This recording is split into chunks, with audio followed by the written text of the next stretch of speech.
नमस्कार मित्रांनो, स्वागत आहे तुमच्या नव्या व्हिडिओमध्ये, ज्यामध्ये आज आपण बघणार आहोत की how to pass BSc computer science. बघा, तुम्ही पण जर बीएससी कम्प्युटर सायन्सला असाल तर त्यामध्ये पास कसं व्हायचे, कोणकोणते जे टिप्स आहेत ते आपण आज या व्हिडिओमध्ये बघणार आहोत. त्यामध्ये मग कोणकोणत्या गोष्टी तुम्हाला फॉलो करायच्या की ज्यानं तुम्ही सहजरित्या जे आहेत बीएससी कम्प्युटर सायन्समध्ये पास व्हाल. तर हा व्हिडिओ शेवटपर्यंत बघा आणि चॅनलवरती नवीन असाल तर सबस्क्राईब पण करून द्या. आणि चला व्हिडिओला सुरुवात करूया आणि बघूया की how to pass BSc computer science. तर बघा, सगळ्यात महत्वाची गोष्ट जी आहे ती तुम्हाला करायची बीएससी सीएस मध्ये की सिलेबस नुसार तुम्हाला अभ्यास करायचा. बघा, जेव्हा पण तुम्ही जे बुक्स यूज कराल, जे बुक पुस्तकं असतात ते जर यूज केले तर त्यामध्ये खूप सारे पॉइंट्स असतात. तेवढे पॉइंट्स जे कव्हर करणं खूप अवघड आहे. त्यापेक्षा काय करायचं, तुमचं बीएससी कम्प्युटर सायन्सचा जो सिलेबस आहे त्याची कॉपी तुम्हाला प्रिंट करून घ्यायची आणि त्यामध्ये जे पॉइंट दिलेले फक्त त्यांचाच अभ्यास तुम्हाला करायचा आहे.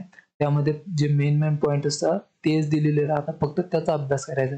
तेवढं जर तुम्ही केलं तर सहजरित्या तुम्ही जे आहेत पास होऊन जाता. त्यामध्ये मग कोणत्या चॅप्टरसाठी किती वेटेज आहे, किती मार्क्स आहेत यानुसार पण दिलेलं असतं. तर ज्या चॅप्टरला जास्ती मार्क आहे तर त्या चॅप्टरचा जर तुम्ही अभ्यास केला तर तरी पण सहजरित्या तुम्ही पास होत असता.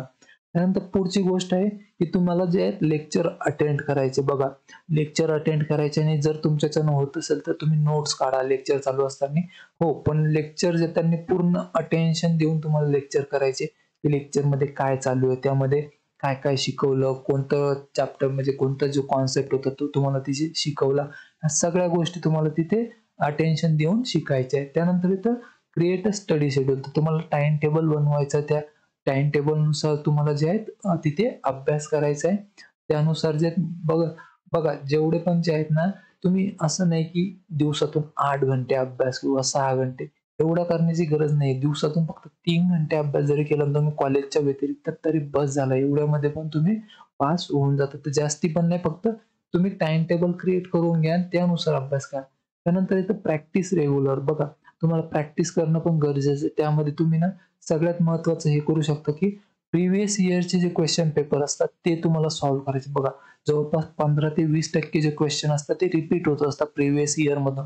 तर जर तुम्ही प्रिव्हियस इयरचे क्वेश्चन पेपर सॉल्व्ह केलेले असेल चांगल्या प्रकारे तर तुम्हाला पासिंग पुरतं ऑलरेडी क्वेश्चन येतात त्याचे आन्सर. तर तुम्हाला ते खूप सोपं जाईल पास व्हायला. त्यामध्ये मग परत तुम्ही असाइनमेंट सुद्धा करू शकता, तर ते पण तुम्हाला चांगलं राहील. त्यानंतर इथं फोकस ऑन अंडरस्टँडिंग. बघा, हे खूप महत्वाचा पॉईंट आहे की तुम्हाला फक्त रट्टा नाही मारायचा आहे. त्यामध्ये तुम्हाला जो पण कॉन्सेप्ट असेल, काही असेल तो समजून घ्यायचा की तो काय आहे, त्याचे ऍडव्हान्टेज काय आहे, फायदा काय, नुकसान काय, या सगळ्या गोष्टी तुम्हाला म्हणजे एकदम समजून घ्यायच्या आहे. तुम्हाला फक्त त्याला पाठांतर नाही करायचं, कारण पाठांतर केल्यानं ज्यात एक्झामच्या वेळेस आठवत नाही. पण जर तुम्ही समजून घेतलेलं असेल तर ते एक्झामच्या वेळेस ऑटोमॅटिक तुम्हाला तिथे येतं आणि जे तुम्ही पास होऊन जातात. या काही गोष्टी होत्या ज्या तुम्ही जर फॉलो केलं तर तुम्ही सहजरित्या जे पास होता आणि ते पण चांगल्या मार्काने. आणि याच्या रिलेटेड जर अजून काही माहिती हवी असेल तर मग कमेंटमध्ये नक्की विचारू शकता. तिथे पण मी जे तुम्हाला नेहमी रिप्लाय करत असतो.